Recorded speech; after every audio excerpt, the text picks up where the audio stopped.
नमस्कार दोस्तों, UP exam buzz channel में आपका स्वागत है। यहाँ मिलेगा एसएससी, रेलवे, बैंकिंग और टीचिंग एग्ज़ाम की डेली क्लास और लेटेस्ट अपडेट। सीटेट की तैयारी में चाइल्ड डेवलपमेंट एंड पेडागोजी मतलब बाल विकास और शिक्षा शास्त्र, ये एक बहुत ही शायद सबसे जरूरी हिस्सा है। बिल्कुल। आज हम इसी की गहराई में उतरने वाले हैं। हमारे पास कुछ बेहतरीन स्टडी नोट्स और लेक्चर्स हैं जो इस विषय के 5 सबसे बड़े दिग्गजों के नजरिए को समझाते हैं। जीन प्याशे, Lev Vygotsky, Lawrence Goldberg, Noam Chomsky और बीएफ स्किनर। हाँ, और ये सिर्फ अलग-अलग सिद्धांत नहीं है, बल्कि ये एक ही बुनियादी सवाल पर 5 अलग-अलग जवाब हैं। एक बच्चा दुनिया को समझना कैसे सीखता है? और ये बहस आज भी उतनी ही जरूरी है, क्योंकि ये सिर्फ परीक्षा के लिए नहीं है। ये इस बात की समझ है कि हम सब मतलब इंसान सीखते कैसे हैं। तो चलिए शुरुआत करते हैं जीन पियाजे से। उनका जो सबसे मशहूर आइडिया है वो ये कि बच्चे नन्हे वैज्ञानिक होते हैं। सुनने में ये बहुत अच्छा लगता है, पर इसका असल मतलब क्या है? इसका मतलब है कि बच्चे कोई खाली बर्तन नहीं है जिनमें हम ज्ञान भरते हैं। नहीं, वो पैदाइश से ही जिज्ञासु होते हैं। अच्छा। और अपने छोटे छोटे प्रयोगों से दुनिया को समझने की कोशिश करते हैं। जैसे एक वैज्ञानिक कोई थियरी बनाता है, उसे टेस्ट करता है, वैसे ही एक बच्चा भी करता है। और ये सब वो करता है अपनी सोच के ढांचे के जरिए, जिसे पियासे ने स्कीमा कहा है। स्कीमा मतलब दिमाग में बनी जानकारी की छोटी छोटी फाइलें। जैसे मान लीजिए बच्चे के दिमाग में एक कुत्ता स्कीमा है जिसमें लिखा है 4 पैर, 1 पूंछ, भौं भौं की आवाज। बिल्कुल सही। अब सोचिए वो बच्चा पहली बार एक बिल्ली देखता है। उसके भी 4 पैर हैं, 1 पूंछ है। तो वो उसे भी कुत्ता ही कहेगा? हाँ, वो अपनी पुरानी फाइल मतलब कुत्ता वाले स्कीमा में ही उसे फिट करने की कोशिश करेगा। इसी प्रक्रिया को पियाजे कहते हैं एसिमिलेशन, मतलब नई जानकारी को पुरानी सोच में मिला लेना। लेकिन फिर कोई बड़ा उसे बताता है कि नहीं बेटा, ये तो बिल्ली है, ये म्याऊं करती है, तब क्या होता है? यहीं पर असली सीखना शुरू होता है। अब बच्चे को अपनी सोच बदलनी पड़ेगी। राइट। उसे कुत्ता वाली फाइल को अपडेट करना होगा और शायद एक नई फाइल बनानी होगी बिल्ली नाम से। अपनी सोच के इस बदलाव को, इस मॉडिफिकेशन को ही पियाजे अकोमोडेशन कहते हैं। अच्छा, तो एसिमिलेशन मतलब फिट करना और अकोमोडेशन मतलब बदलना। एकदम। और इसी एसिमिलेशन और अकोमोडेशन के बीच संतुलन बनाने की प्रक्रिया इक्विलिब्रेशन कहलाती है। बस यही सीखने का पूरा चक्कर है। अच्छा, तो पियाजे ने विकास को 4 अलग-अलग स्टेजेस में भी बांटा है। इनको याद रखने की एक ट्रिक भी है, SPCF। एसपीसीएफ। हाँ, स्मॉल पीपल कैन फ्लाई। हाँ, बहुत काम आती है ये ट्रिक। तो पहली है S यानी सेंसरी मोटर स्टेज, जन्म से 2 साल तक। हाँ, इस उम्र में बच्चे के लिए दुनिया वही है जिसे वो देख, सुन या छू सकता है। इसीलिए जब आप उसके सामने से कोई खिलौना हटा लेते हैं तो उसे लगता है कि खिलौना गायब हो गया, दुनिया से ही खत्म। बिल्कुल। लेकिन इसी स्टेज के अंत तक वो एक बहुत बड़ी चीज सीख जाता है, ऑब्जेक्ट परमानेंस। ये समझना कि माँ भले ही कमरे से बाहर चली गई हों, पर उनका अस्तित्व खत्म नहीं हुआ है। ये तो एक बहुत बड़ी मानसिक छलांग हुई। बहुत बड़ी। इसके बाद आती है 2 से 7 साल की पियाजे, प्री ऑपरेशनल स्टेज। इस स्टेज के बारे में एक शब्द आता है, ईगोसेंट्रिज्म।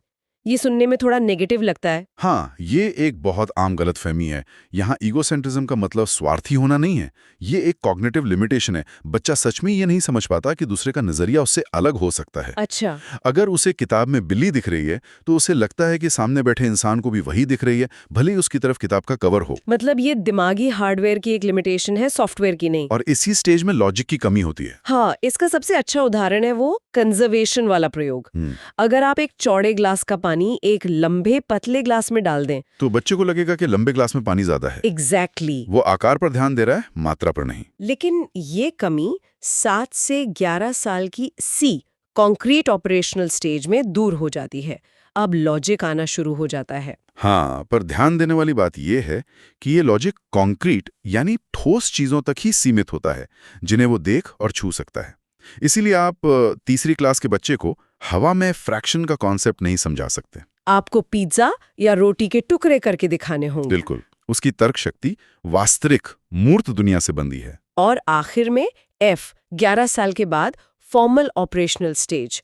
अब अमूर्त मतलब एब्स्ट्रैक्ट सोच विकसित होती है। सही। अब बच्चा न्याय, ईमानदारी, समानता जैसे आइडियाज पर सोच सकता है, परिकल्पनाएं बना सकता है। अब उसकी सोच सिर्फ क्या है तक सीमित नहीं, बल्कि क्या हो सकता है तक पहुंच जाती है। तो पियाजे का नन्हा वैज्ञानिक अपने लैब में अकेला काम कर रहा है, लेकिन ये कहानी का पूरा सच तो नहीं हो सकता है ना। हम दूसरों से भी तो सीखते हैं। बिल्कुल। और यहीं पर हमारे दूसरे विचारक लेव वाइगोत्स्की तस्वीर में आते हैं। जहां पियाजे का फोकस बच्चे के दिमाग के अंदर था, वाइगोत्स्की का मानना था कि विकास बाहर से अंदर की ओर होता है। सीखना एक सामाजिक प्रक्रिया है। एकदम। बच्चा अकेला वैज्ञानिक नहीं, बल्कि एक सामाजिक शिष्य है जो अपनी संस्कृति और समाज से सीखता है। वाइगोत्स्की के 3 विचार सबसे ज्यादा पूछे जाते हैं: ZPD, MKO और स्कैफोल्डिंग। ये सुनने में बड़े टेक्निकल लगते हैं, पर हैं बहुत आसान। ZPD से शुरू करते हैं, यानी जोन ऑफ प्रॉक्सिमल डेवलपमेंट। ये सीखने का वो दायरा है जहां बच्चा कोई काम अकेले तो नहीं कर सकता, पर किसी ज्यादा जानकार व्यक्ति की मदद से कर सकता है। बिल्कुल। जैसे एक बच्चा साइकिल चलाना सीख रहा है, वो अकेले पैडल नहीं मार पा रहा, लेकिन जब उसके पिता पीछे से साइकिल पकड़ लेते हैं तो वो चला लेता है। ये जो मदद के साथ कर पाने का जोन है, वही ZPD है। और वो पिता जो ज्यादा जानकार है, वो हुए MKO, यानी मोर नॉलेजेबल अदर। सही। होता है जैसे इमारत बनाते वक्त मचान लगाया जाता है और काम पूरा होते ही हटा लिया जाता है, वैसे ही ये मदद भी अस्थायी होती है। ये एक टेम्पररी सपोर्ट है। पियाजे और वाइगोत्स्की में एक और बड़ा टकराव था भाषा और विचार को लेकर। पियाजे के हिसाब से सोच पहले, भाषा बाद में, लेकिन वाइगोत्स्की का मानना इससे अलग था। बिल्कुल उल्टा। वाइगोत्स्की ने कहा कि शुरुआती 2-3 साल तक सोच और भाषा अलग-अलग चलते हैं, लेकिन फिर वो मिल जाते हैं और उसके बाद भाषा हमारी सोच को दिशा देती है। अच्छा। उन्होंने 3 तरह की स्पीच की बात की। एक है सोशल स्पीच, जो हम दूसरों से करते हैं, और दूसरी है प्राइवेट स्पीच। ये बहुत दिलचस्प है। जब बच्चा खेलते हुए खुद से बोल बोल के बात करता है, जैसे नहीं ये वाला नहीं, लाल वाला ऊपर जाएगा। पियाजे ने तो इसे ईगो सेंट्रिक कहकर बेकार बताया था। हाँ, पियाजे के लिए ये निरर्थक था, लेकिन वाइगोत्स्की ने कहा कि ये बच्चे के विकास के लिए बहुत बहुत जरूरी है। वो असल में खुद को निर्देश दे रहा है, खुद को गाइड कर रहा है। हाँ, अपने काम को प्लान कर रहा है। और धीरे धीरे यही प्राइवेट स्पीच मन के अंदर चली जाती है और इनर स्पीच या आंतरिक विचार बन जाती है। ठीक है, तो हमने समझा कि बच्चे सोचते कैसे हैं और समाज से सीखते कैसे हैं, लेकिन वो सही और गलत के बीच का फर्क करना कैसे सीखते हैं? और इसी उलझन को सुलझाने की कोशिश की लॉरेंस कोहलबर्ग ने। उनके लिए ये मायने नहीं रखता था कि आप क्या फैसला लेते हैं, बल्कि ये कि आप उस फैसले के पीछे तर्क क्या देते हैं, आपका क्यों सबसे जरूरी है। और इसको समझाने के लिए उन्होंने वो हिंज की दुविधा वाली कहानी का इस्तेमाल किया। हाँ, हाइंस डिलेमा। कहानी ये थी कि हाइंस की पत्नी बीमार है और एक बहुत महंगी दवा ही उसे बचा सकती है। दवा बनाने वाला बहुत ज्यादा पैसे मांग रहा है। तो सवाल ये है कि क्या हाइंस को वो दवा चुरा लेनी चाहिए? बिल्कुल। और आपके जवाब के क्यों के आधार पर कोहलबर्ग ने नैतिकता के 3 लेवल बताए। सबसे पहला लेवल है प्री कन्वेंशनल लेवल, यानी सजा और इनाम वाला लेवल। क्या मैं पकड़ा जाऊंगा या इससे मुझे क्या मिलेगा? सही पकड़ा। उनकी पूरी नैतिक दुनिया सजा से बचने और इनाम पाने के इर्द गिर्द घूमती है। इसके बाद आता है कन्वेंशनल लेवल, जहां नैतिकता का आधार समाज के नियम और कानून बन जाते हैं। अच्छा लड़का, अच्छी लड़की बनने की चाह। हाँ, और कानून व्यवस्था को बनाए रखना, समाज क्या कहेगा, ये बहुत जरूरी हो जाता है। और सबसे ऊंचा लेवल है पोस्ट कन्वेंशनल लेवल। हाँ, इस लेवल पर व्यक्ति समाज के बनाए नियमों से भी ऊपर उठकर सोचता है।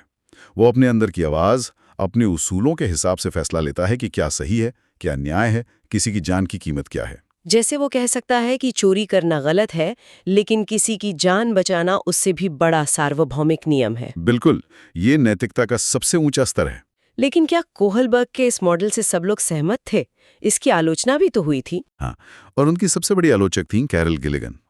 उन्होंने कहा कि कोहलबर्ग का पूरा सिद्धांत पुरुषों पर आधारित है और ये न्याय की नैतिकता पर बहुत ज्यादा जोर देता है। अच्छा। गिलिगन का तर्क था कि महिलाएं अक्सर देखभाल की नैतिकता के नजरिए से सोचती हैं, जहां फैसले नियमों से ज्यादा रिश्तों और जिम्मेदारियों पर आधारित होते हैं। ये एक बहुत जरूरी बिंदु है। खैर, ये सारे विचार, नैतिकता, सामाजिक नियम, सोच, सब एक बहुत जरूरी चीज पर टिके हैं, भाषा। बच्चे भाषा सीखते कैसे हैं? ये वाकई सीखने की दुनिया का सबसे बड़ा सवाल है और इस पर हमें दो ऐसे विचारक मिलते हैं जिनके विचार एक दूसरे से बिल्कुल 180 डिग्री अलग हैं। एक तरफ हैं नोम चॉम्स्की। और उनका विचार ये था कि हम भाषा सीखते ही नहीं है, ये पहले से हमारे अंदर होती है। ये तो बहुत बड़ा दावा है। बहुत बड़ा। चॉम्स्की का मानना था कि भाषा सीखने की क्षमता हमारे अंदर जन्मजात है।